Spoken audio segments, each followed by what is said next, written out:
Hi, and welcome back to the Shonen Dump podcast. My name is Nick, and I'm joined by my co-host, Bobby. Hello. We're kind of stupid and insane. We added two more series to our list. Actually, with three now. Oh, I guess three because there's that new one that just showed up, Ruri Dragon. Yeah. We have three more series we're reading because we hate ourselves. So we have 15 chapters, 16 actually. 15. That's correct. That we're gonna be covering today. Strap in. We're gonna, obviously, sometimes we blast through stuff like Doron Dororon. We'll see how each chapter goes, but we're gonna start this week off with Sakamoto Days. So, this chapter, it was kind of what we were saying last time, where it's like they're just gonna explain why Sakamoto didn't make it, and the reason was like he already has a bounty on his head, but not necessarily that he's already, they know who he is. I mean, it's sort of that they knew who he is because the bounty, it's implied that he has notoriety. So he invades the school as a teacher instead, which is, I said like maybe he'll come in as a janitor. I didn't expect him to be a teacher, but here he is, I guess. He's not. I don't know. He's not as himself though. Right. He's disguised as his wife, and this. I don't remember what the power of this guy is to give Sakamoto this transformation, but I kind of was like, what? What are you talking about? I don't know if he has a power. I just know he's supposed to be like the master of disguise. Okay, but like there's only so far like physically disguise can go. I mean this is the same series where my man Sakamoto is like losing all his weight in a day and then regains it in minutes. I guess it's just dumb anime stuff, but I just can't. Yeah, I was kind of shocked too. I'm not gonna lie. It's hard for me to suspend my disbelief. Like, why not just put a funny fake mustache and nose and glasses on? Why has it got to be a whole body transformation? It's just even more shocking. Like he's just his own wife now. It's very strange. Very strange. Overall though, like the stuff with the new girl character was fine. Her stuff was fine. I didn't have a problem with it. The only thing I have to say is like I'm just kind of waiting for like her to become completely integrated into the group, because like she's clearly someone that the like author wants to like make a main character, so we're just kind of waiting for her to be brought in officially. Like she's probably going to be at the convenience store at some point, like just chilling out like the rest of them. One thing I want to say, I found it, I know it's like for comedic effect, but I was just kind of shocked that this school is as big as it is. It's like it's structured as much as this is portrayed. Like they've got halls with a bunch of students sitting down. You kind of like forget, oh, this is for like killing people. Yeah, it just feels like a university or something. And I'm like for real. And I'm like, did they? I mean, it's probably in some like weird, secluded, isolated area, right? So no one can like see them. But I'm just kind of like looking at it, and I'm like, bro, there's just. Because she even mentioned like, oh, I don't even like see any of the people that I like met on the island. So clearly this is like a big place. Like, it's like, huh? Well, there's only one person from the island that would be there aside from her that she would recognize. Because Shin's the only one who actually made it that isn't captured by the villains right now. Right. So. That's true. Yeah, but funny chapter. I mean, we're probably gonna get a bunch of like funky school escapades now, both from I guess the teacher and the student perspectives. It kind of is weird that we set up a lot of side characters like the sniper guy and the girl who I forget the name of because she hasn't been around in a while.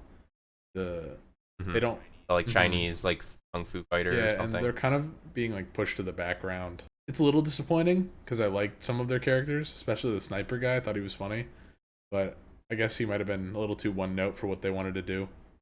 Yeah, I mean, I don't know how long this arc will like actually last, because it's supposed to this disguise only lasts for a day. Granted, this is anime time. Who knows how long this will actually be, but at some point it's got to end. So, I mean, I don't know, like, cuz it's not like I say like, ooh, the school arc is starting, but I don't think that they're going to go into like student daily life, or maybe they will after. I don't know, because this girl is like here for like long haul. Sakamoto is only supposed to be here for like, I guess Shin is technically enrolled to be here for a while. I don't know how they're gonna handle that. He'll probably just leave. He didn't seem like he wanted to stay too much. Spy Family this week. It was because it was the one. It was a chapter about like the one girl Sylvia, and this other guy. That yeah, I kind of wasn't really into it. I think it's an interesting thing to learn about his organization. I thought it was fine in that regard, but the characters just aren't, like, I don't care enough about them yet. So it's just kind of looking at the actions, like, oh, this is kind of cool, but like, Yeah, like the one guy, the new guy, he's supposed to be kind of green around the edges. He's like new and he's trying to learn how to not be, basically getting experience under his belt. And it was like a fine story arc, but the chapter to me was really wordy. This series is not averse to having more lengthy chapters. It is like predominantly a comedy, so it's not like it's a bad thing. It's just a lot of it was explaining a lot of this like politics stuff that just wasn't really interesting me too much. yeah, it was very, like, it was kind of portraying itself as super serious. And whoa, this is some big stuff, but the concepts of like relations between these two countries kind of hinging on this one guy is kind of fantastical. So it was just like, oh, this is super serious, but it was kind of hard to like take seriously as a reader, as an adult reader, I guess. Yeah, I was kind of wondering like if this chapter is more so trying to focus on Sylvia, to characterize Sylvia, because we just don't know too much about her. But I was also wondering if these politics things are gonna come back into play, because that is the setting that has been established for this world, and I think it's really easy to forget that. So I am wondering if there's gonna be like some major arc brewing up with like with this as the setup for something bigger in the works. But it was the setup itself. Like if that is what this is, I just wasn't like. I just wasn't digging it too much. It was fine. I mean, I didn't hate it or anything. There was no reason for me to actively hate the chapter. I just didn't think it was as interesting as when we're focusing on the Forgers. Yeah, I want to get back to the Forgers. I want their story primarily. I don't mind these little chapters like popping up here and there, but we've gotten a Frankie chapter with Bond into this one with the secret agent stuff. And I just kind of want to see Yor, Lloyd, and Anya run around, do stuff themselves, not adjacent characters doing things. Yeah, especially because we just got off of the Lloyd flashback, and I know obviously the characters themselves don't know that we, the audience, saw that, but my assumption would be that if we, the audience, are seeing that, that's indicating that some sort of a change or something important is going to occur soon. So I am kind of anticipating something to happen. So Undead Unluck this week, yeah, we got like I guess the full backstory with Nico and his wife. I thought it was pretty cool, and then we, at the end we get back to the fight. First of all, finding out what her negator power is. It's just unsleep, which it sounds kind of insane until you learn like halfway through. Oh, you still get tired, you just don't sleep, which that kind of sucks. But it was really cute how Nico used his, I don't even know how this is possible, but he used his like science mumbo jumbo and he turned the bags into eyeshadow, I guess. Just funny. I don't know, it's a quirky manga joke. I thought it was cute. Yeah, I'm no scientist, but I'm pretty sure that's not real. I know it's not real, but I just think that I love that it's all taken so seriously, and like he uses an electric chair-esque looking thing to make this thing work, and I don't know. It's really bizarre. I think people are gonna like this character. Is she attractive? Is that why? Yeah, people who watch anime, like such as yourself, tend to like characters who reveal cleavage, and this is one of those characters. So I mean, I can just imagine that this is going to be like, oh, I can't wait to see her animated. Like, oh, she's got to come I back. don't know, man. I don't know, man. I mean, just reading it, I have the feeling that she's supposed to be really stinky. She like doesn't bathe. I don't know if I'm into that. That's a little Yeah, no, that's disgusting. Her hair, it looks like it's curly, but I'm reckoning that it's just insanely greasy. She's I don't just know. revolting. I mean, if you look at the artistic texture of the hair, it's a little shinier than everything else. Really, I think it's a little really suspicious. shiny. That, Oh yeah, I mean, I think that's just straight up all natural oils just seeping. Nico has a little bit of a. His taste is more so for what's on the inside, I think. sure, but yeah, the chapter was cute. I wasn't expecting to care about Nico. Now I do. This chapter did make me like feel something for him, whereas before I just thought he was a cool scientist guy, who had no idea he was going to be an evil scientist guy. But now I like him. So I guess mission success on this one. Yeah, I think that it did a pretty good job of making him a character, because I feel like before he was kind of more happy-go-lucky. Obviously, he was hiding his true self, and they were hiding his negator power for the longest time until like, what was it, last chapter or 2 chapters ago. But I do think it's cool. I understand better his where he's coming from in terms of why he rejects God, why he doesn't care too much about following rules of God. The whole like focus on like him hating rules, I think comes from a pretty reasonable place. Chapter did a pretty good job of kind of fleshing out his character. Blue Box. We got to see more of his very interesting match. Yeah. I mean, he lost the first was it game of the set. Mm-hmm. So it seems like it's kind of, I didn't call this, but I did allude to a similar thing before happening, where mid-match he's just thinking about Chinatsu and Hina, and it's psyching him out a little bit, and so Taichi's just not performing as well as he could be, I suppose, is what they're trying to get at.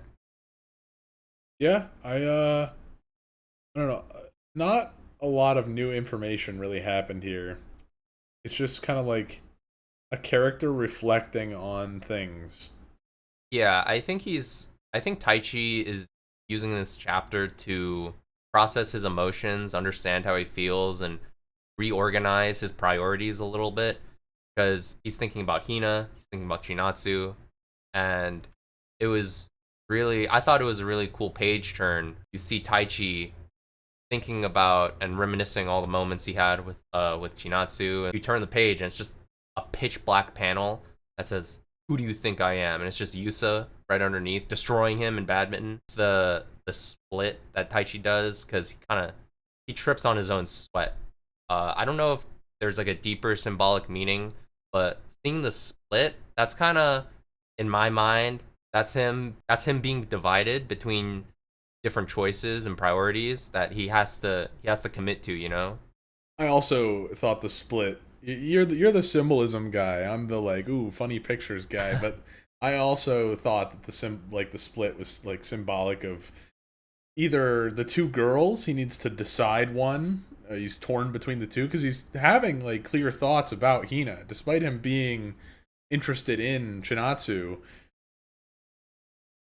He's having like remembering, oh, she said she liked me, and he's thinking about it not in a way of like, oh, this sucks that she likes me because I'm not interested. Like, he's clearly, a part of him is like, man, maybe should I pursue this? And so that's what I got, maybe.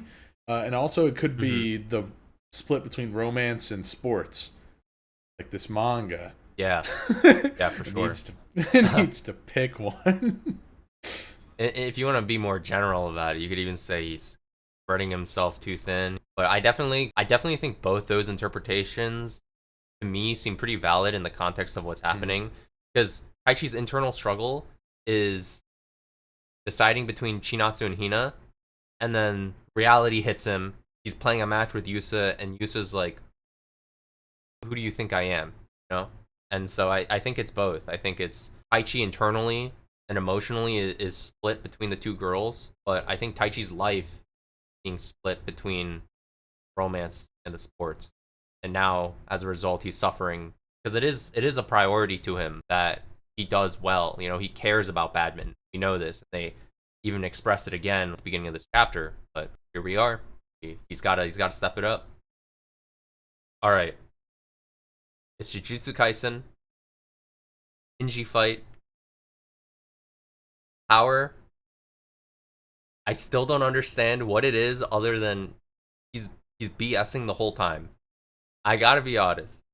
I mean, like, the panels are fun. I think the whole glass shattering with his reflection in them, I think those are aesthetically really cool. I think the action is fine. But all of the dialogue, all the explanations, all the mind games, they're going straight over me. I'm just along for the ride. I'm not really invested in the mechanics of what's going on, which is, I think, kind of a shame because I think Jujutsu Kaisen tries to be really unique and thorough with a lot of these explanations for the powers and domain expansion. I think I'm too stupid to understand what's going on with this fight in general. I just can't. I can't follow like the powers, and I don't know if it's just I'm not giving it enough effort when I'm reading. I do like the fight's pretty. The art's really cool. I just, when I see so much text describing something like again that we've seen described twice already, I just can't. There's too much stuff going on with this power. It's not for me. This one's not for me. Yeah, like, maybe if I understood how pachinko worked better, maybe I'd understand the power better. But I don't, and the series did not do a very good job of explaining it. So I'm just sitting here, like, okay, so what am I supposed to get? Does Shinji punch stuff and then he gets lucky? Because they're talking about stuff like, oh, he has certain moments where he's more lucky or more unlucky. And I'm like, sitting here just thinking to myself, what is my indicator? Is there a pattern? Like, how am I supposed to latch onto the pace of the fight if there's no indicator helping me to get it? Am I just supposed to know? Because I don't know pachinko. I don't even know if knowing pachinko would help me. I'm just hoping that this, in good faith, that this is supposed to make sense, and it just doesn't make sense to me. There is that bit at the end that kind of recaptured my interest. With, I guess it's like the past. I don't know if it was the past, actually. Well, the like guy with the forehead scar, that's like the exact same scar as like Ghetto. Yeah. So it is. I assume it's the same thing that is possessing him. If that's the case, it would have to either be before or after. It would have to be in the future or in the past. So I would assume it's the past. Well, what is the know how old Sukuna is? Because they had a reference for the number of years since he was around. Apparently 1,000. And I think the number that was in the chapter was 600 years since Sukuna was around, is what they said. So I guess it is the past. I was obviously the clothing could have been an indicator, but I wasn't sure if these guys are just LARPing, edgy bimbo or like, yeah, I don't know if they're just some weird clan that likes to dress traditionally. But yeah, I guess it's the past. I was kind of whacked out by the time frame actually at the time of reading, only because usually when it's in the past they have black borders for the panels. There was also like no indication that there would be like, they like just stopped in the middle of the fight and went to this flashback, which is a little jarring. I mean, there was like, yeah, it went straight from the big action to that. The panel layout was, I think, fine because they showed the one footstep underneath. Like, I kind of wonder if this old man that was shown at the very end, who is like, I can fight Sukuna, are they an ancestor of the girl that is fighting Kinji right now. I don't know. I mean, I just say that because it seems like their hair kind of has a similar-ish texture. I'm not going off anything super tangible. Seems like they have the like the lightning kind of effect around them, the same kind of thing. So I'm assuming this is their ancestor, and it's through this flashback we're gonna learn about some ancient passed down like lineage of whatever, some sort of technique or something. I don't know. Yeah, I'm not sure, but all I do know is that this interests me way more than the current fight is. Whatever this like past stuff is, I want to see more of it before I see more of that fight. Yeah, Kinji he's so cool, but I if he fights, dude, I'm checking out. My brain, I can't handle what's happening. Doron Dororon. I thought this chapter was kind of cool, mostly artistically. The pacing seemed kind of fast for me, but I guess cool stuff happened, and it's supposed to be like out of nowhere chaotic. So I don't really want to harp on the fight's over. That's like a positive right off the bat. That fight was probably like 3 chapters too long. Yeah, and the literal like microsecond it ends, some new guy just walks onto the screen, and it's just like, oh, yep, I absorb you. I'm powerful, and yeah, and I'm like, oh, okay. I guess this is this is that guy, right? From they're showing him before, yeah, a few arcs ago. Again, there's not terribly too much to say. It's probably the best chapter that's been out in the last like month, but it's not anything that impresses me pretty much at all. I'm excited that we're out of that fight at the very least. Is there a long-term goal that is like established, or like a particular like direction that the story has? Yeah, become stronger to be able to fight the Mononoke better. Yeah, I mean, I guess on one hand you don't need to do that, but I don't know. As a reader, I'm just kind of directionless, because there's some series I can think of where, like in Naruto, obviously you're trying to become Hokage, Black Clover, Wizard King, One Piece Pirate King. You know, those characters have goals. In series like Hitman Reborn, I guess, I was just thinking about that because some talking about the anime coming back. That series, the direction is not really a particular goal, I guess, but because the main character is very obviously flawed in ways, there at least is a direction where I can generally understand the main character is going to be put in a situation he has to grow, you know. I don't really understand direction for Doron Dororon, but you know what happened this chapter was cool. That's nice. Super smartphone. This one was sick. I love this one. I thought it was pretty good. I liked it. I really like that they're, because I was expecting, because with the whole rules that you can't kind of reveal yourself, I expected it to be like a while before like the main character actually involved the police lady. But in this chapter, we kind of learn more about her, and you know, she's kind of like a loose cannon that everyone seems to respect, but you know, they talk down to her basically because she's a little bit of a, like, she doesn't follow the rules, and it's like, oh, you get us in trouble, but like you do a great job. But not by the books. The classic cop, but the main character and the bad guy are kind of in the talks right now.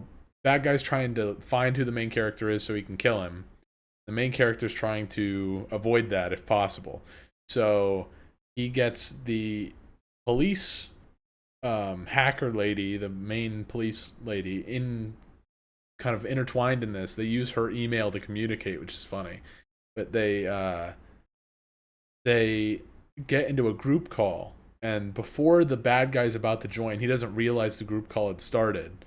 The main character's like, hey, yo, just want to let you know I'm on your side. I think this guy is the bad guy.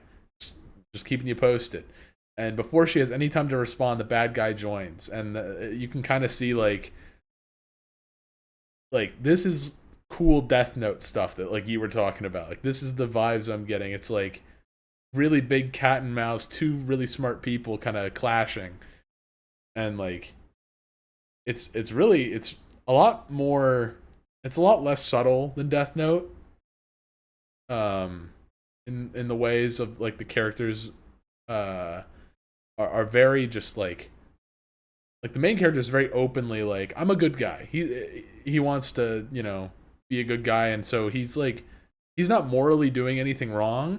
So he's way more open about what he's doing to like the police. He doesn't have to be as roundabout as Light and stuff, which I don't know. I'm really enjoying. I really like this. This is the direction that this is going is very very positive for me. Yeah, I think it's definitely really cool. I appreciated the fact that the lines of logic the main character is going through to do the actions is being presented to us so that things feel like they're calculated and logical. Talking about how the other guy has a bunch of power and he doesn't, he lacks that. He's trying to get the police on his side. I thought that was a really good angle to approach trying to get the police on their side. And I just appreciate that as a small thing because I'm sure we all got the feeling that main character wanted to involve the police and have them be on his side, but the way that they're going about it, I think good, smooth, natural, it makes sense. And I think for a series like this, that's probably one of the more important things in the backbone. Also, I just want to say that last panel, the last page, where we're about to have the most significant three-way conversation on Earth, is the most ridiculous. It's such a ridiculous line. You know, I just thought it took me out of it a little bit because I was like, this dialogue is absurd. That cracked me up. That line did make me like smile and chuckle because yeah. The one guy, I think it's supposed to be ridiculous. I think that's on purpose. I might be giving him a little too much credit, the author, but like his face looks like super super serious. She just looks like freaked out and angry, and he just looks aloof. The main character just looks aloof. I think it's on purpose that's a ridiculous line, but I might be wrong. It might be intended to be serious. I definitely laughed at it, so it was working. But yeah, this chapter was really like fluid. We got to learn some of the police's backstory, and I'm very very interested in this series. I'm very glad. We lost the Yashimon a few weeks back, and this, I have to say, like story wise, is definitely more interesting. I'm glad we got something else to fill the void that I'm very happy to read each week. So. Definitely a really interesting premise, and so far the execution's been pretty solid. I am expecting this. I don't know how Japan is receiving this series, but if you ask me, I feel like it should have a pretty bright future to make it past just a few volumes. Oh yeah, I think this one's like definitely gonna make it far if they can keep the like story going past arcs, like if it doesn't kind of peter out as the thing goes on. Yeah, I also think this is gonna have a really good future in Jump. Kaiju number 8. Part of what's going on is kind of a pretty shonen thing where it's the jaded old guy there. He's like, oh, I failed at this thing when I was your age, and he's watching the new generation and they're accomplishing more than what his generation could. He's just kind of amazed at that, and I thought that was kind of he was kind of crying about it, and it wasn't really, I'm not gonna lie, I didn't emotionally resonate with me too hard, but I mean, I think that it's cool info that we got. I think that the flashback definitely interesting, so I care about like the stuff that is presented to me. I'm definitely hoping to move past and see where the series goes, I guess. I mean, we saw the one girl. I mean, Reno is apparently worthy of the suit like this soon. I thought it was different, but I guess here we go. I think the series might be like gearing up for something big, or maybe some kind of end. I'm not sure. The power level of like Kafka and the girl character is getting so high that he kind of needed to catch up, because they're both progressing at like an alarmingly fast rate. he was kind of neglected a little bit. Yeah, I think that no, I think you're definitely nailing it on the head. I think Kafka just kind of got so strong so fast that the series might even it might even be scrambling make the characters stronger just to fight the kaiju, because the threat seems to be ridiculous. Like when that one kaiju, it was changing its form to be deceptive and trick other people. I thought that was like insane. I thought that was ridiculous. But yeah, I mean, to fight threats like that and on the scale that the kaiju were showcasing the previous like large conflict, I guess they just need to make everyone stronger at this point, because you can't just scale back down from that, you know. Me and Roboco, this chapter was incredible. There was almost zero dialogue until the end, aside from saying rock, paper, scissors and look over there. Like, there was almost zero dialogue except for, like, the last panel. Yeah, like, the last two panels. There's, like, zero dialogue in this whole chapter. And it is incredible. I loved all of it. It was just a game of rock, paper, scissors, like, the whole thing. I found it crazy how I think some of them definitely went over my head, but it feels like there were a lot of references in this chapter. Because I don't know, I don't think you've read Slam Dunk, No. right? So super famous basketball manga, literally made basketball like a thing in Japan. The cultural impact of Slam Dunk is incredible, to be honest. Like basketball wouldn't be a common thing in Japan if it wasn't for Slam Dunk. But the panel where they notice the pudding and they all like start moving towards it, that I think was a Slam Dunk reference. The way that the characters look and the way that they're angled. I say that specifically in the context of this chapter because Slam Dunk is actually very one of the things that made it really famous in the manga like world was that there was a chapter in Slam Dunk, a very, very significant chapter, mind you, where it was essentially the same thing of there was just no dialogue in like the whole chapter. And at the time, people were like, what? You can do that? But, I mean, me and Roboco, they did it. And it looked like they were really playing on the whole Hunter x Hunter thing with the rock, paper, scissors. Yeah. That's what I felt like. The tournament guy, like the yeah, judge. he had the tournament of like the Heaven's Arena. I'm pretty sure that's the outfit they wear there. I might be misremembering, but the one reference that got me was the literal shift into Jujutsu Kaisen art style.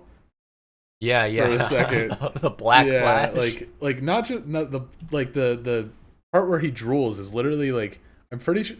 Oh yeah, the drop. Yeah, I remember that. That's like from Jujutsu Kaisen. It's perfectly just. It looks like the art style just shifted. It's incredible. This chapter was so good. I think I really like the page where Madoka is walking in. I wasn't sure if it was a JoJo reference or Fist of the North Star. It looks like it's some sort of 80s manga reference, but she comes in strolling like a villain, and I'm like, oh my god. There's so many things I can talk about here. Like pretty much every panel I can compliment. Like the face at the beginning of Bondo trying to shove the food down his face. I'm like looking at it right now. It's just like the face is incredible. They all notice like they're getting up. I don't know what. There's got to be so many references in this chapter. It feels too much effort went into it. Yeah, no, for sure. I caught on to basically the ones we already listed, but I would not be surprised if there's more that are just going over my head. This is definitely a chapter for. If you read Jump manga, you're gonna have a field. This was it was really cool. You don't see stuff like this executed too well very often. This is a very special series. I think people don't take it seriously because of the art style on like a surface level. It doesn't look too crazy, but I think this might be one of like the big ones. Like I don't know, a feeling I get that this is just going to be one of the greatest, like, at least comedy gag manga that I've ever seen. I don't know. Yeah, I mean, I think there's a reason why it's been able to stay for over 90 chapters so far. I mean, I think maybe the biggest comedy manga that Jump has ever seen has been Gintama. I can't really think of. I mean, I obviously they exist, But I'm just trying to think of on that same level. I mean, there was Sket Dance, which was a Gintama clone, but Me and Roboco is pretty unique. I mean, it has shades of Doraemon in there, but it's definitely for a little bit more of an aged up audience, and I think it does it pretty well, especially if you're a Jump fan. I think in the context of being in Jump, this is definitely something that deserves to be here for. It's fantastic. I now I noticed I've been kind of trying to pay attention to like what I'm immediately drawn to read when I open up Jump, and outside of like One Piece, which I always like want to like what happened. This is like one of the first things I gravitate towards, and I think that like subconsciously, and I think that like speaks for how much like this brings like enjoyment in the pages. Yeah. I don't know. Very good. I do want to say one thing about this chapter, that's not overt praise. I personally went through it twice, because the first time I went through, I went through way too fast. Because there were no words, I didn't know how to pace myself, and so I wasn't really savoring what was going on. And when I got to the end, I was just like, I need to do that again. I need to do that again. I didn't do that right. So I went through a little slower, really seeped in what was going on, and I enjoyed it way, way more than I did it. Yeah, I think this one's like definitely you got to really focus on all the pictures, especially because there's zero dialogue. So Right, exactly. I think they got to take more time with that too, because they didn't have to really write anything. The dialogue's kind of in the pictures too. Like you can kind of like tell what's going on without needing to read it. I kind of wondered how much of the dialogue, because a lot of them are just really big words of paper, rock, scissors, there. I thought they were onomatopoeia or something of the sort. I mean, some of them have text boxes, like the judge saying, begin, whatever, but some of them just felt like it was supposed to be onomatopoeia, and you didn't need them to be there. They were just there to be there, add the impact. Fantastic chapter. I love it a lot. Also like the one Madoka transformation. And that that one turn, very good. Mashle.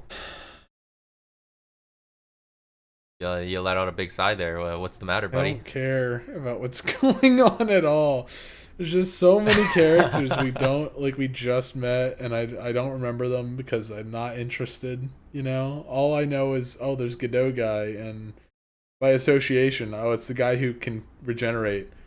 That fight's kind of cool looking, I guess, but yeah, no, I think the art is the only reason I'm getting through the pages. I don't think that this artist, he doesn't make character designs that I personally am very attracted to, but I do recognize his talent as an artist. Like the scene of the head spinning up into the air, I thought the framing was really cool, how dynamic everything looked. That one panel where he's like doing the thing with the weapon, he's doing the No More Heroes. I thought that was cool. Undead guy did a cool big skeleton Naruto, let me take your ability to perform jutsu attack. Yeah. I don't know. It looks really cool.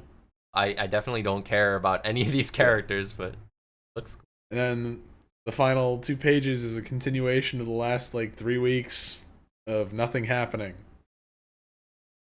Yeah, she's halfway there now. Yep. And I don't know.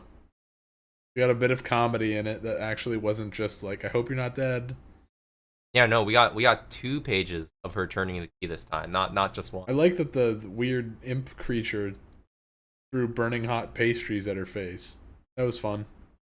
Yeah, I guess it'll just take even longer for Mash to get in the fight.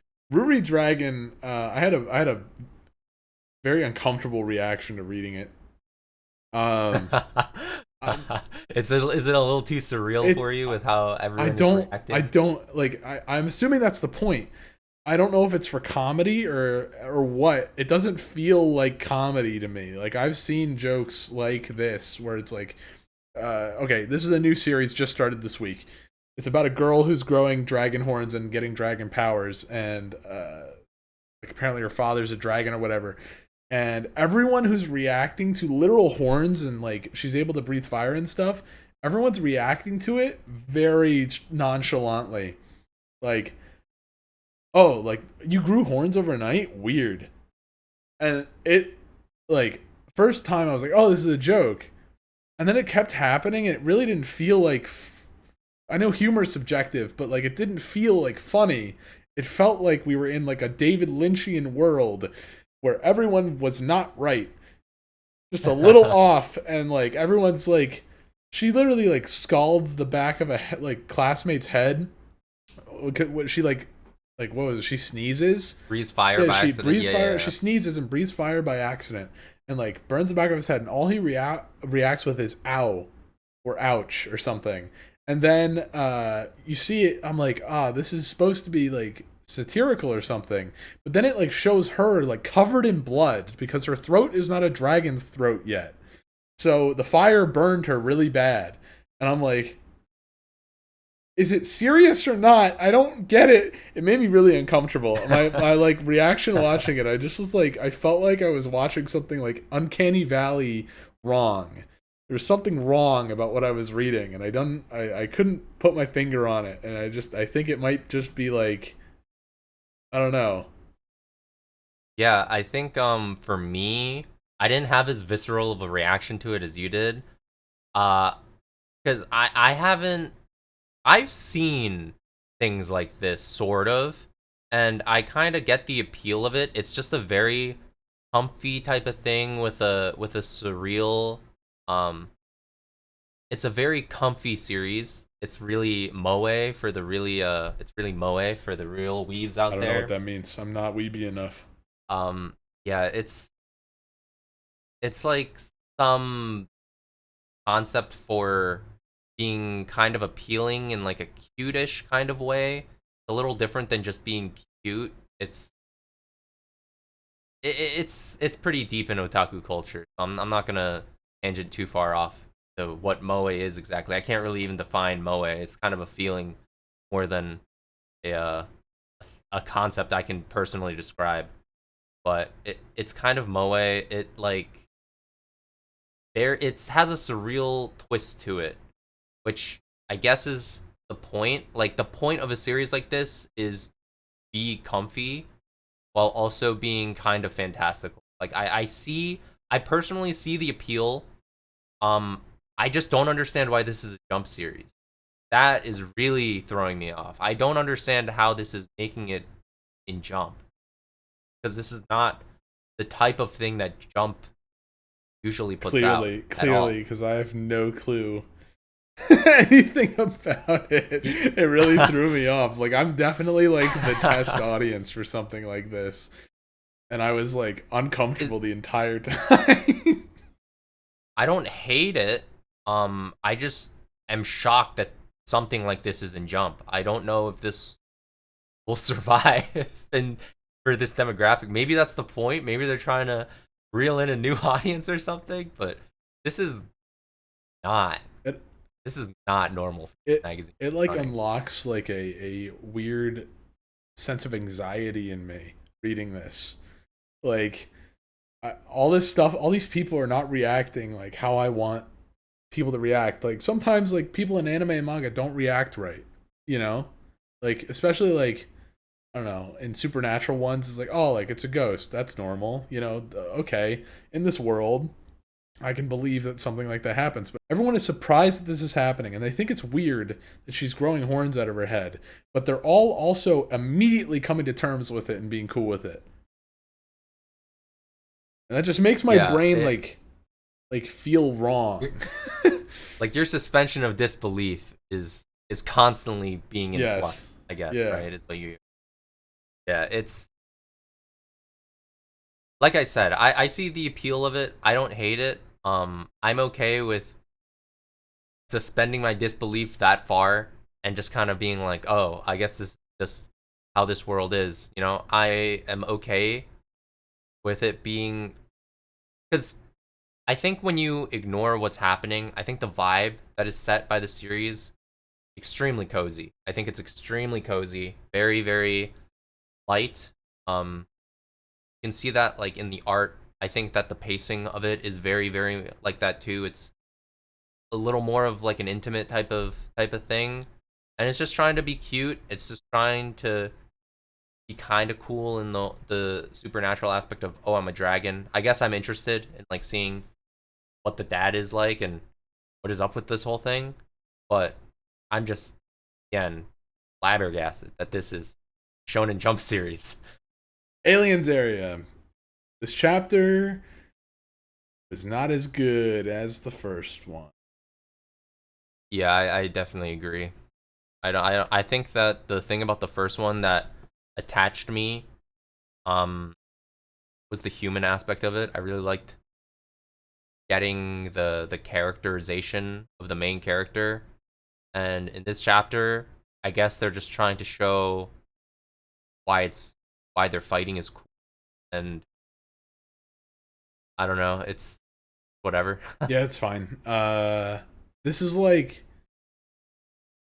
Doron Dororon levels of like basic stuff. I thought the first chapter was awesome. Maybe I'm just getting like different taste as an adult, but I really like the like let's just sit and talk and like, but like in a way that's like more real, not like Ruri Dragon, but like the when characters who are fight and get serious like have conversations with each other, and it's like a little bit more meaningful than just like look at this action that doesn't really matter. I think I enjoy that more. Like my favorite parts of Doron Dororon is like it's the parts where like they're not fighting and they're just talking and having a good time. Like I enjoy that a lot. I think it's the same here. Like the first chapter had a lot more human aspect, like you were saying, which made me at least be a little bit more interested. I mean, I think for me personally, I think a lot of really great shonen have starts that are like that. Like in Naruto, for example, there's a really big human aspect in that there's this kid who's ostracized, and you trying, and by the end of the first chapter, you're kind of getting the sense of, oh, maybe he can reintegrate and be respected by other people when he's so demonized and ostracized. And that's like a really cool premise, right? That's a really strong way to start, is through the character. And I think when you look at something like Yu Yu Hakusho, I think it does like the same type of thing. I think when you look at a lot of really strong shonen series, like I even think like the current arc of My Hero Academia is not my favorite, but I think that the first chapter of that series does a great job at investing me in the world and the characters that they're setting up. And I think Aliens Area started with it, and it's already kind of lost it on me. I don't really know why I'm supposed to care about what's going on. In fact, we hardly know anything about this guy who's trying to teach him about stuff, and it's not being played off in a way that's me very interesting. It just feels like he's talky man explaining exposition and showing us how things work in this world without really giving us an anchor to care. The art, I think, is sometimes really good, sometimes mediocre. There's like a roughness that I detect pretty frequently, but I mean that's not uncommon for early Jump series. So like a lot of Jump series start out pretty rough around the edges with the art, but I definitely see the potential because things like the aliens and whatnot look really good. I think they look really cool. They're really unnerving and gross-ish without being too overbearing, and I think that's good. The story is just it was very, it just moved from point to point to point, and we were just being talked at half the time. One Piece. There is a lot to talk about. There's a lot to talk about. One Piece, there's always a lot to talk about, but there is a lot to talk about. Caesar Clown is back. That's the first thing, the cover story. See, let's go, Caesar Clown. They got to team up with Germa, and they've got to like experiment on children again. Okay, so what do we learn in this chapter? Okay, the a lot. The so world much. government is upset that Kaido and Big Mom are down and Luffy is awake and Nika. There is Basil Hawkins revealing that the person that he was like divinating for to see if what percentage, they had a 1% chance of living through this ordeal. It was him, which I mean, we didn't have this podcast, but I like called that a long time ago. Everyone's celebrating. Apparently, Izo and Adradoji, is that his name? They are both dead, which happened off screen, which is a little uncharacteristic for One Piece. I think it kind of shows, like, Oda said somewhere that he is like speeding up what he normally does, right? Like he's kind of. I wouldn't be surprised. I'm pretty sure. I could be making it up, but regardless, it's definitely something I feel like would have been given more attention. But Wano's been going on for a long time, so. I mean, I've been saying for a while, I think that the pacing of One Piece, chapter to chapter, it's always been a little more dense than everything else in Jump. And it does it like successfully, but I think in Wano in particular, it was too fast in many sections, which is insane to say because it's so long. I think part of what it is also though is we have to remember Oda taking breaks about every third week or so. So we can say Wano's been going on for 4 years, but really we've had 3 years worth of chapters, which is still a lot, but let's not paint it like it's not, it's been about 3 years worth of chapters over the span of 4 years, so I don't really feel like we got the true 4-year arc. I do feel like that the pacing a little too fast. I feel like sometimes things get glossed over in a lot of the chapters in Wano. That said, what occurs is all awesome, so it's still a fantastic arc. So Ashura and Izo, they're dead, and it happened off screen, and that's whatever. However you feel about that, that's one thing. But I don't have a lot of problems with this chapter. But one thing I will say that, like, I've like two like major things that bug me. Izo's dead, and Kiku isn't shown to like have an opinion about it, and that like bugged me because I don't know, the reunion of those two was like a big deal, and now he dies, and Kiku can't even like.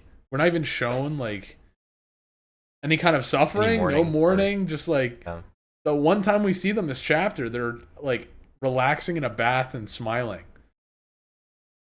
I don't know. It feels weird that the characters we're getting to react to this are the Kappa character, I forget his name, and Kinemon.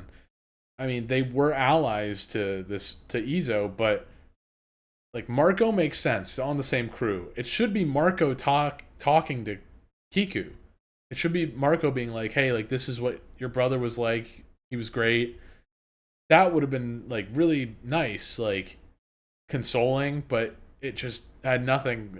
Kiku's fine, doesn't care. that bugged me. Yeah, it like when it registered in my brain what I was looking at, because I was like confused reading like the first time over. I was like, what just happened? So I reread it. I'm like, wait, are they dead? I was kind of like, huh? Okay, I guess that happened. That they really glossed over it. I was kind of surprised, but yeah, I don't know. The other thing that really bugged me was, okay, let me just read the line. So the like citizens of Wano are like discussing, what happened. Like, oh, we're now liberated. That's awesome. Do you know about the man who beat Kaido? I heard he's a warrior by the name of Joy Boy, right? And yeah, I guess like prophecy, like Luffy is Joy Boy, blah blah blah. But the two people that know that Luffy is Joy Boy are Yamato and Momonosuke. And neither of them would go up to people and be like, yeah, my good friend Joy Boy was the one who saved everyone. They would say, oh, my good friend Luffy, like the man who's going to be like, they would talk about him in the way they know him, which is Luffy. Why are this random citizens saying, oh, Joy Boy saved us? Yeah, the only possible thing I could think of that could have happened was because Kaido was saying the only person who could defeat me is Joy Boy. He was referring to Luffy during Gear 5 as Joy Boy. My only assumption would be that someone heard it and they passed it down the grapevine and it just stuck as Joy Boy for some reason, which it's a little convoluted because I don't think too many people should have been there when Kaido was referring to Luffy as Joy Boy. Yeah, I don't know about that. Other than that, yeah, chapter's really good though, despite those two. Oh yeah, I thought they're doing their classic like One Piece everybody's partying thing. I thought like a couple of jokes that were in there were pretty funny. Yeah, them reacting, Zoro and Luffy are awake, and them reacting to Momonosuke being an adult now and confused is funny. Yeah, I like the part where Zoro wakes up and Sanji's angry because the girl wiped down his sweat and he's jealous or something. And Zoro wakes up and he's like, "Oh yeah, I made a promise to you that I would kill you." So they just start fighting. Oh yeah, that's right. That's the line. It's very funny. Like him remembering Sanji like being serious, like after the finisher. If I'm not in my right mind, I want you to kill me. Oh yeah, I have to kill you now. That's just really funny. I like that. I thought it was cute in a way, though, in a meta way, because it also implies that Sanji had undergone character development, which he did. So I thought that was kind of cool in a way too. Like, yeah, not just the comedy thing. Yeah, that Sanji plot of him not being himself or whatever really didn't amount to much, but it was okay. I think that it's just supposed to be him testing his values, I guess, because it really is a show of his character. I know some people will hate the fact that he won't fight women because sexist or whatever. They think chivalry is toxic and whatnot. I understand where they're coming from. The reason that I don't hate it is because I think that it's just who he is, you know. And I'm not gonna deny a character from being allowed to be that way. So the way he developed, I think, because less of the Germa thing and more of the asking Robin for help moment. But it was good. Still like character development. And then we have the bath scene, which I'm not a fan of bath scenes in any anime or manga, but there is at least a little bit better in One Piece. Usually seeing like the dudes chilling together is pretty fun. There's a different vibe. Yeah, there is always a joke though about the women bathing and like the two perverts of the crew, Sanji and Brook, like doing something. But now Yamato is physically female and is joining them in the men's bath, and that makes Brook and Sanji freak out. So now the joke is now inserted into the standard bath time, but I don't think it's that big a deal. It's fine. I do have a genuine problem with the female bath scene, because before we don't see anything, you know, so it's not like there's nudity, but Tama grabbing Nami's breasts and being like, I hope I get gigantic boobs someday was I didn't like that very much. Some people will defend that as being a cultural thing, which they're not wrong. It's true. That is like a joke that falls more deaf on different cultures than Japanese people. But opinions aside, you know, it happened. Yeah. But then we get coolest part of the chapter, my man Frankie and my boy Usopp repairing everything. They're part of the repair team. That's the coolest part of the chapter. Yeah, and then they got all of the first mates of the crews being like, "Whoa, Frankie's awesome," and they're right. That was cool. I like that that panel. They're absolutely right. Frankie is awesome. and he should be promoted to first mate. He's the best. We'll see what happens when he takes Luffy's pay. We'll see what happens. Now there is the big. It's bounty piece. We're ready for some bounties. Oh yeah, Apu. He has the bounties in his hand. So are they just letting Apu get away with everything? Like working for Kaido and everything, I guess. Are they just letting him go? Because it doesn't seem like he's captive. He's a snake, dude. I mean, he only was working for Kaido because he didn't want to die. But now Kaido's gone, so I guess he's just not a threat anymore, right? I love Apu's design, so I don't mind. But like, I don't know, man. Like, why are they just kind of letting him do whatever? I mean, like, they were shocked to see him, but he showed up like, I found bounties. Were they shocked? Yeah. I think they were like, what the heck? Like, they were like, what do you know, they weren't, you can see it on their expressions, but he just immediately came out the gate like, I have the bounties.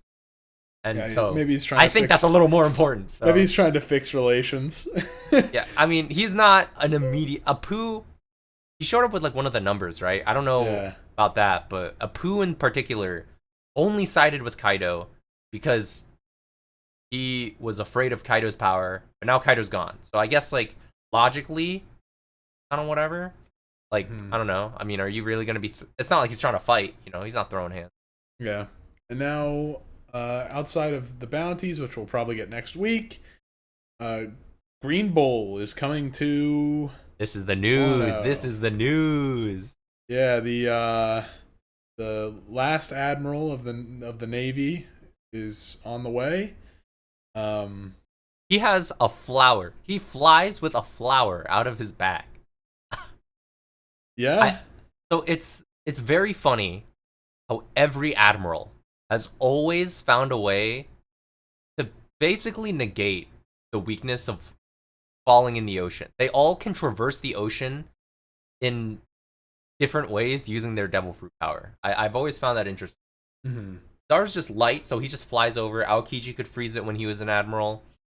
Sakazuki, he can still Aokiji. probably freeze it now. Yeah, obviously. He's just not an admiral anymore.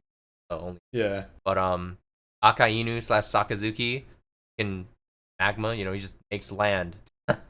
Fujitora has gravity power, so I'd assume that he can just kind of levitate. And this guy just flies using a helicopter flyer because this is One Piece. Something I thought was really funny was something that was pointed out to me in one of the early chapters when they first get on like a boat, Zoro and Luffy together, like before anyone else is a part of the crew. Zoro comments that they're going to need a bigger ship because if they're going to the Grand Line, they're going to be facing a lot of people out there with bigger and better ships. And then, like, in comparison, like, side next to that is, like, the ship Zoro was worried about. And it was, like, Mihawk's tiny little dinghy and Aokiji's bicycle. These are the strongest people in One Piece. I just think that's really funny that, like, that line exists and then all the people out here are traversing the sea in, like, really shitty and, like, not that great looking, like, vehicles. I mean, it's even more impressive in that way. Yeah. But I do think with the reveal of Ryokugyu or Green Bull is something I haven't expressed on the podcast, but I've expressed it to you, Nick. I think that this might be a stretch. His devil fruit might have to do with plants or something, but I think maybe because in Skypiea there was a mention of an altar and there were different gods. There was God of the Sun, who's probably currently represented. The stand-in is probably Luffy with the type Nika Hito Hito no Mi. They also mentioned one of, I think, the ocean, the forest, and some other thing. I think maybe my hot take theory is that dragon is like the rain or the ocean or the water thing or whatever, just because it's currently assumed by the community that maybe he has weather powers or storm powers or something like that along those lines. Green Bull might be Taurus. That's what I'm thinking. He might, like, maybe this is not a because traditionally, right? First three admirals of Kizaru, Akainu, Aokiji, they were all Logia. But now we have Kizaru the Logia, Fujitora the Paramecia, and we need a Zoan.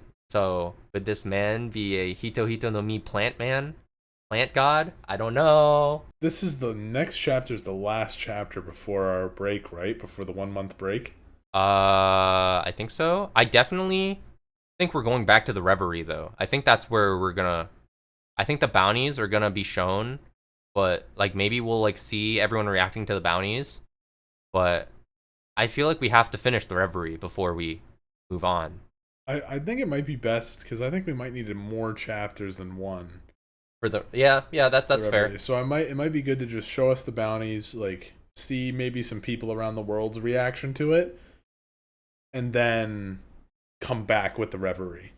I gotta say, like, just seeing other characters react to updated bounties is one of my favorite parts of One Piece. Yeah, it's it's kind of like free content for Oda.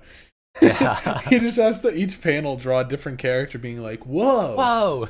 And like, oh, I don't have to work too hard this week. Let's relax.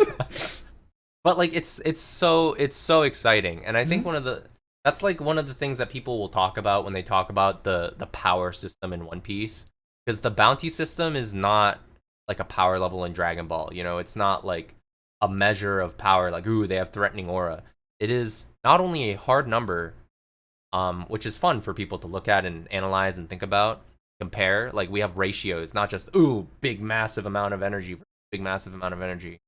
You know, but it's also less meaningful than something as direct as like Dragon Ball power levels. Because Dragon Ball power levels are meant to be broken. Right? And that's why they're a joke. You know, you're not supposed to take them serious. In One Piece, because the bounties are a lot more subjective, it's about the perception, not how strong they actually are. It's just been a way more effective system at being exciting to see, because it's kind of like seeing your boy, they get the recognition they deserve, you know? That's sick. I'm about it. It's just why the bounties are always so exciting. And you know, I always love checking in on all the characters from before, like knowing that they're not forgotten. You know, I miss Vivi. I liked Vivi in Alabasta. I like seeing her on the screen because she just doesn't show up anymore. So it's cool. Yeah, I agree. The bounties are really like nice to see. It's nice to see everyone's face, but I don't think we're gonna be seeing Vivi. We remember what happened last. I don't think we're gonna be seeing her reaction. I think she's got more important things to deal with at the moment. Dandadan. This is one of the new ones. I love this one. This is I like forced at gunpoint. I like took Bobby and forced him to read this, and yeah, and I was like, stop! I couldn't help myself. I read this all by myself, and I was like, all right, Bobby, I caught up one to more thing. It's It's good. very good. Basic premise. Nerdy boy thinks aliens are real. Kind of semi-popular girl thinks that ghosts are real. It's kind of punkish. He's like, but I don't know. He doesn't have friends. She does have friends. So at least normal, kind of socially popular. Turns out they're both right. They're both correct. Aliens and ghosts are real, and they both, as like a kind of dare thing. Like she defends him from being bullied, and he kind of takes the opportunity to be like, "Yo, let's be friends."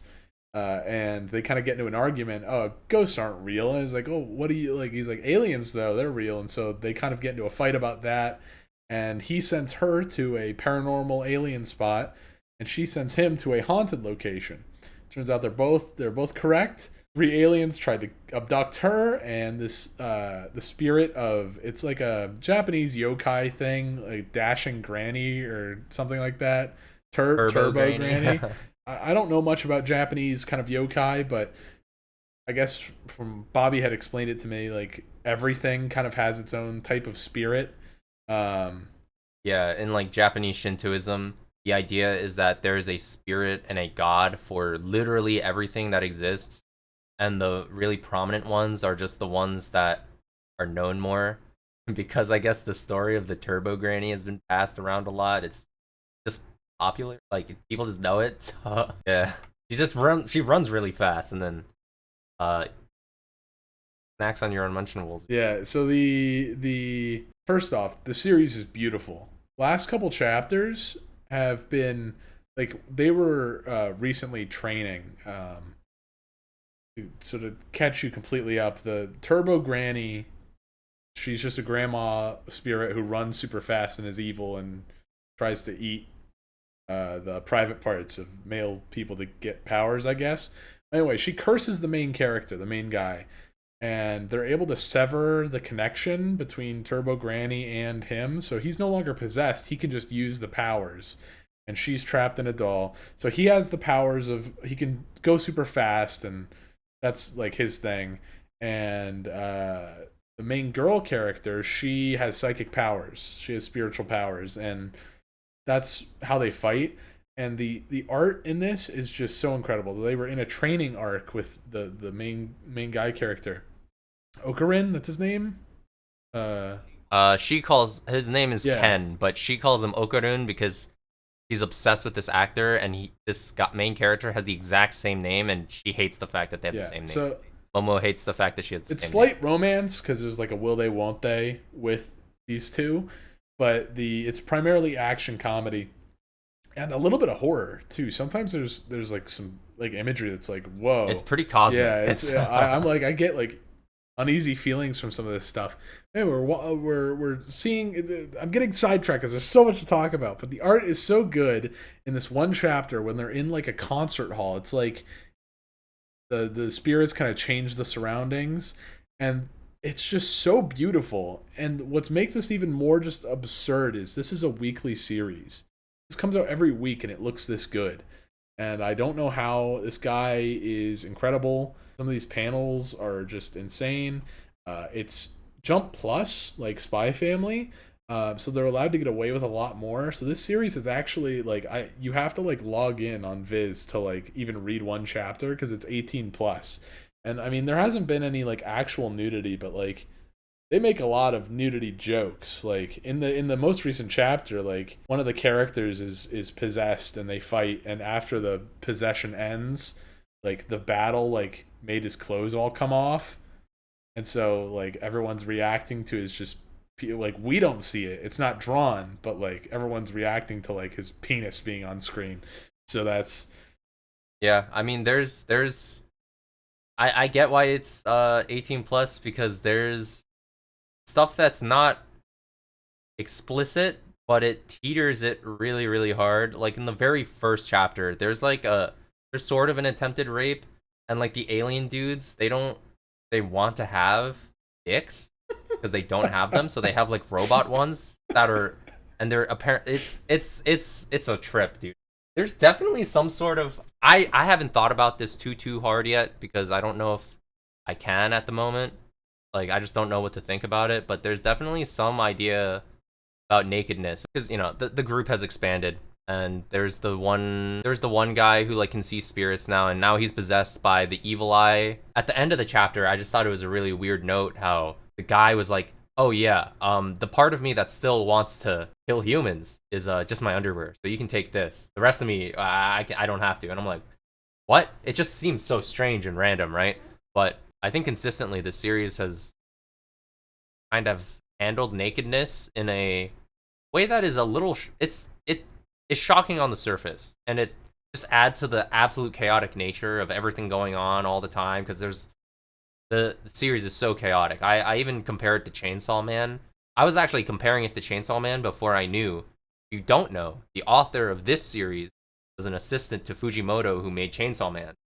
So I was getting Chainsaw Man vibes independently. So to me, that's just proof that the influence is definitely seeping in with just the pacing and the setup and like how chaotic everything is. Yeah, there's definitely some sort of idea here with nakedness as like some sort of symbol. I just don't know what it is, because at first I thought it was like weird shock factor, but looking at it like and seeing how they continuously are using the idea, seems like it's in like more abstract ways. It just seems like it's supposed to be sort of important symbol. So I was actually thinking about rereading this series because it's just so insane that like I feel like it's so easy to just miss things that maybe have deeper meaning.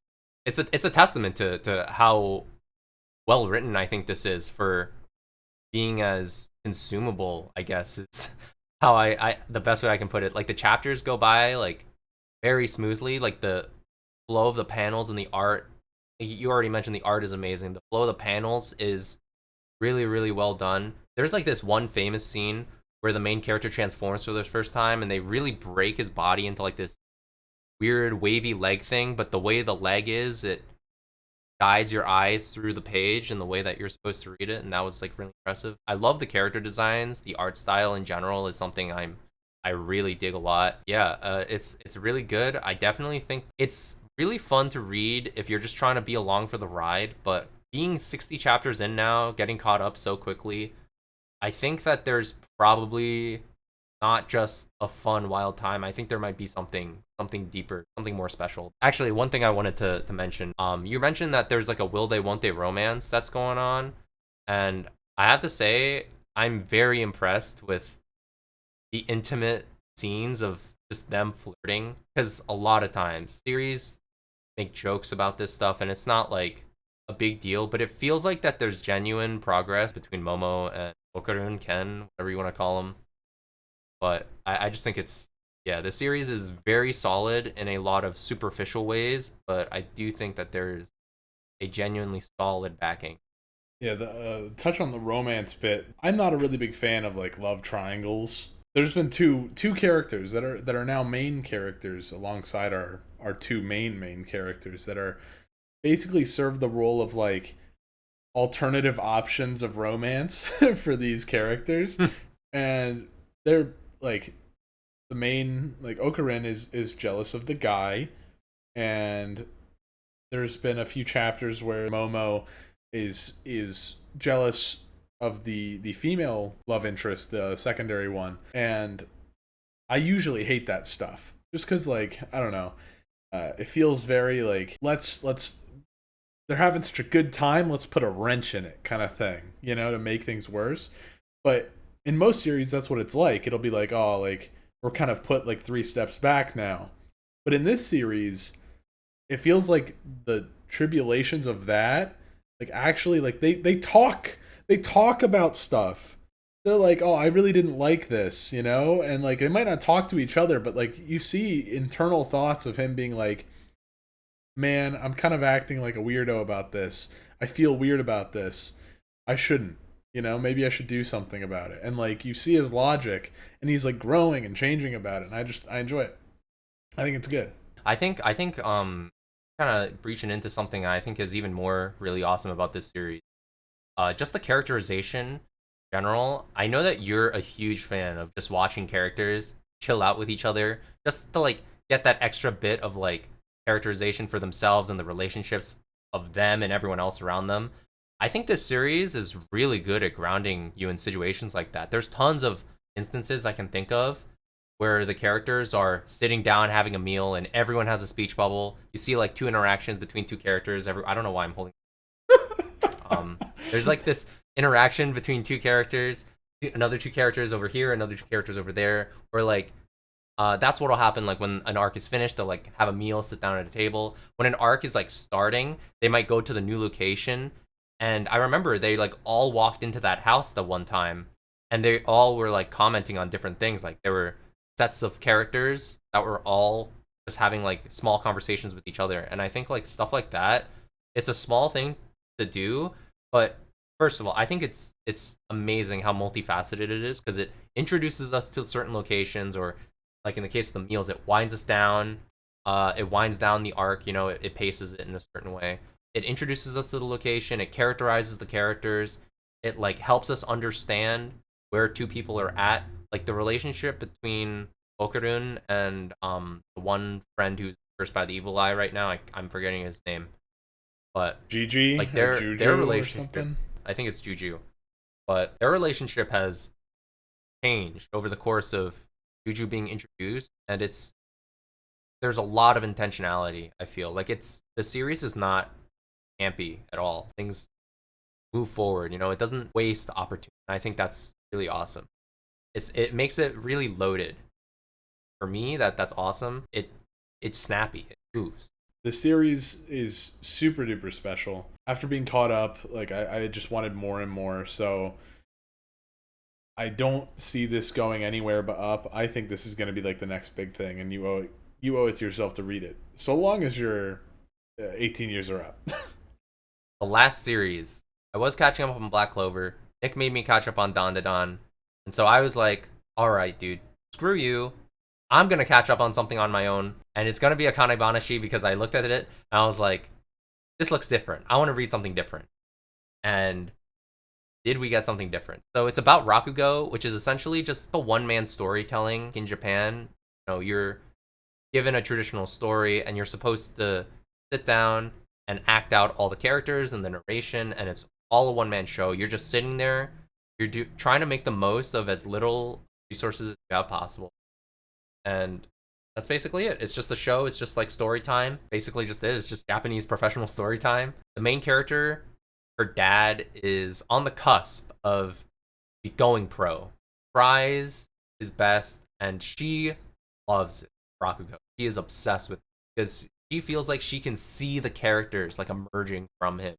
She feels how much effort is being put into the Rakugo. The dad tries out. He goes to tryouts to see if he can start his path to become pro, to like really get there.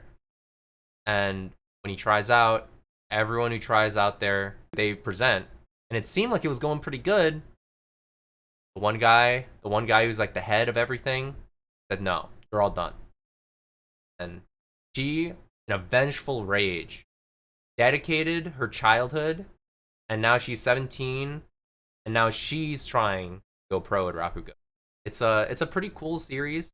Akane, I think, is a really fun main character.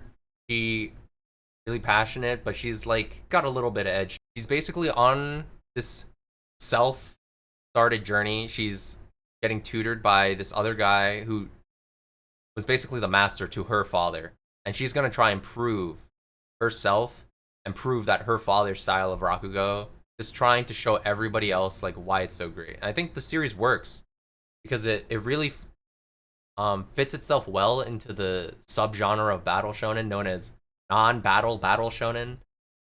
Similar series being like Food Wars, Bakuman, etc. Yeah, I just think going into the nuances of Rakugo and everything is really fun. I think the series so far has been really good, honestly. I really have been enjoying it.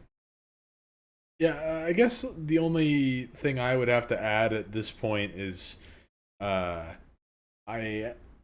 I really enjoy it as well. I didn't expect to be completely honest. It was kind of how I felt about Super Smartphone. Like just on sight alone, I was like, not probably not for me. They're both great. I just think that maybe as time goes on, uh, you know, the I don't know how many people in Japan are like super familiar with Rokugo. I'm assuming it is culturally at least slightly relevant, but a Western audience might be difficult to keep because we don't really understand what's good in the series. We only know what's good because characters in the series are like, wow, that was really good. And I mean, I can accept that, but it's going to be pretty difficult to like keep that interesting for someone like me who literally knows nothing. I don't know if I agree with that notion personally. Part of it is that I think that actually people like you and in general like people like most people, because even in the series they mention that Rakugo is kind of an obscure, it's kind of an obscure thing, and to even to Japanese audiences I think it's not really the biggest, honestly. And I think that that's kind of the point.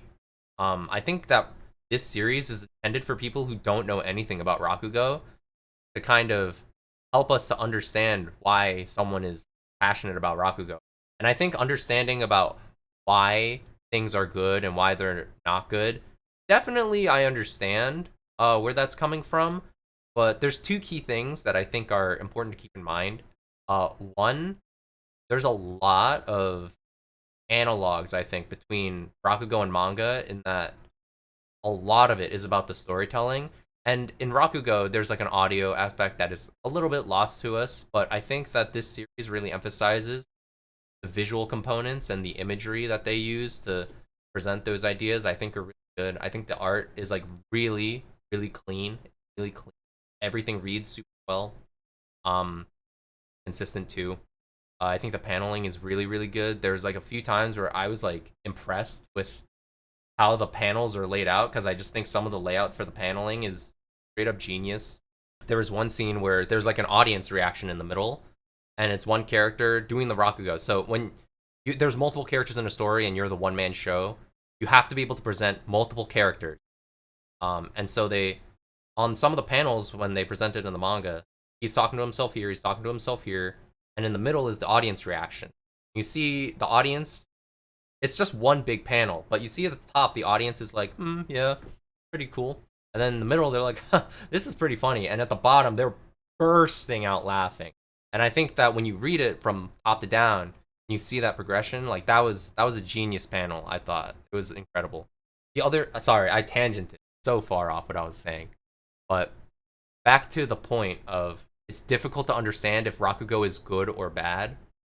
We kind of can't know because it's sort of up to the audience, but I don't think that's a bad thing because I think that tons of series have been successful with the exact same model. Like in Food Wars. Food Wars was wildly popular. And in that series, how are we supposed to know the food tastes good? We can't. We just have to believe that it tastes good. Like in a series like Bakuman, are we supposed to know that the manga is good? Sort of. They sometimes let you read it, but a lot of times they just kind of like tell you and show you like snippets of the chapters that they write in non-battle series. Kind of have proven that you don't need to actually understand what's going on.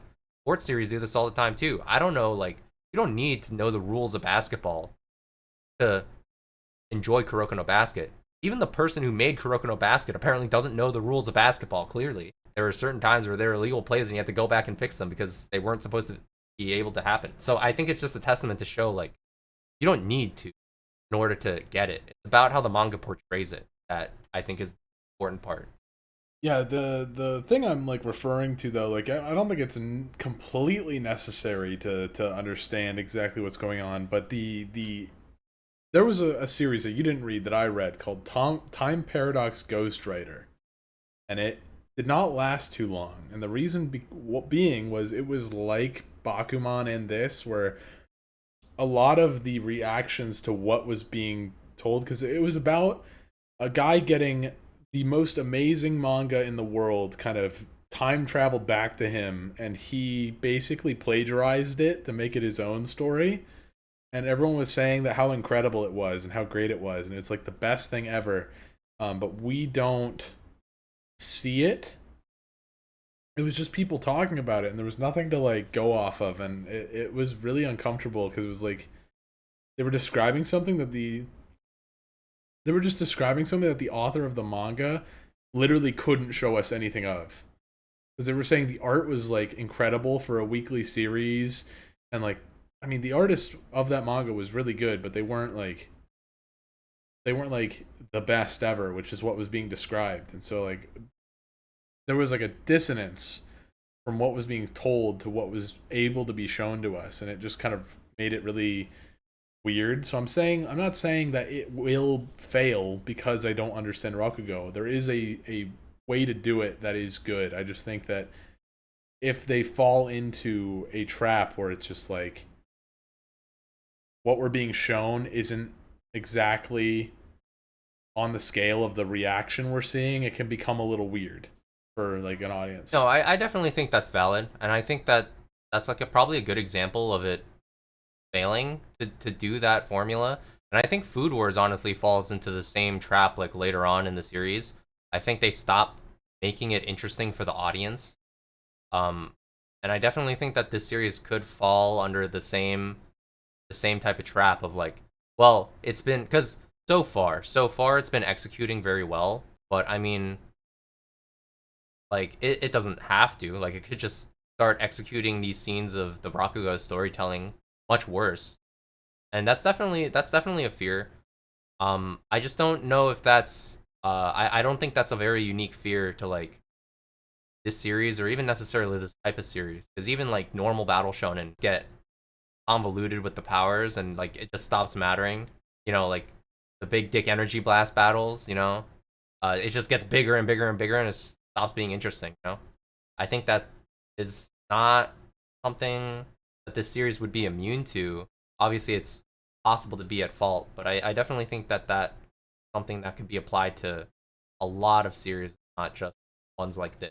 All that being said, I think this is really good. I'm excited to see where it goes. I'm liking the current like tournament arc we're in right now. That's cool. Yeah, I actually the whole Jugem story, I was like, I actually knew what it was, only because there was a Gintama episode where there was a monkey, and his name was basically that. It was like the Jugem, like a million words. That was like a joke of the episode. And I was like, I oh, remember God, that. I didn't put two and two together Yeah. at all. Yeah, his name started with Jugem. I guess it was based off this because I had no idea at the time. I just thought it was like some stupid thing, like because Gintama is just Gintama. I thought it was just some dumb thing that the author decided to do, but I guess it was based off this. So it's cool to see that. Yeah, that's neat. I like that a lot. I do like that the story. It's like being described as like a very simple story. That's the like limitations her teacher put on her because she's way better than most of the people in this competition. So he's like, oh, so if you want to be in this competition, you have to do this really like normal, boring kind of story that everyone knows to like challenge yourself. And I like that. I think it's cool. The series is good. Yeah, I like it. Yeah, I definitely am pretty excited to see where this story goes because at first I wasn't really sure what the direction was going to be for the main character. Because at first I was like, okay, is she just gonna become pro? Like, is that just what's gonna happen like this fast? But it seems like we're taking a few detours, and I think that's the right way to go about it. Well, this week we added 3 more series, so a little bit longer today, but very happy with 2 out of the 3. One of them makes me feel deeply uncomfortable. But that being said, we'll cover them as they come out, just like usual. We'll see you next week, and thank you all. Please like, subscribe, and comment, and Bobby will give you $400 if you do all 3. Wait, what? No.